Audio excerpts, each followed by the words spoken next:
ভাবির বাসার এয়ার ফ্রাইটা অনেক সুন্দর। এটার মধ্যে সে চিকেন ইয়াতে সবই করে ফ্রাই। ভাবি এটা একটু খুলে দেখাও তো, আমি তো এক হাতে ক্যামেরা ধরে রাখছি। হ্যাঁ, এই যে সুন্দর এটার উপরে দিয়ে দিয়ে ফ্রাই করবে। 4 পিস চিকেন করা যায় না? আস্ত মুরগি দেওয়া যায়। হ্যাঁ, আস্ত মুরগি দিবা যখন চালাই আর কি। তোমার এই ব্লেন্ডারটা মিয়া করো না, এটাও কিন্তু ভালো বড়। এখন কাপড় দিতেছে ওয়াশিং মেশিনে, কাপড় ওয়াশ করবা? পাউডারটারও দেওয়া হয়েছে, পাউডার আর লিকুইডটা দিছে স্মেলের জন্য, পাউডার দেওয়া হয়েছে। ডেলি আসা দিন হুম,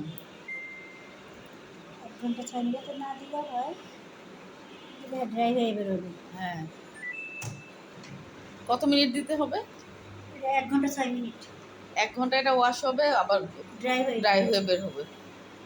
যখন বের করবো তখন আবার। আর ধরো আমি বেশি শুকাইতে যাবো না, শুধু ওয়াশ করব, তাইলে শুধু ওয়াশ করলে 15 মিনিটে দিব। কুইক ওয়াশ, কুইক ওয়াশে দিলেই তাড়াতাড়ি হয়ে যাবে। কুইক ওয়াশ ও 15 মিনিট। ডেলি ওয়াশটা 1 ঘন্টা 6 মিনিট।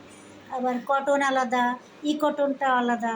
তারপরে পুতুল দিবা, উল জাতীয় জিনিস। হ্যাঁ হ্যাঁ হ্যাঁ, হ্যাঁ, তারপরে এই যে কালারফুল যেগুলো রং ওঠে সেগুলো জিনিস আলাদা। হ্যাঁ, আলাদা। এক একটা জিনিসের এক একটাই বুঝতে পারছি, এখানে সবকিছু দেওয়াই আছে।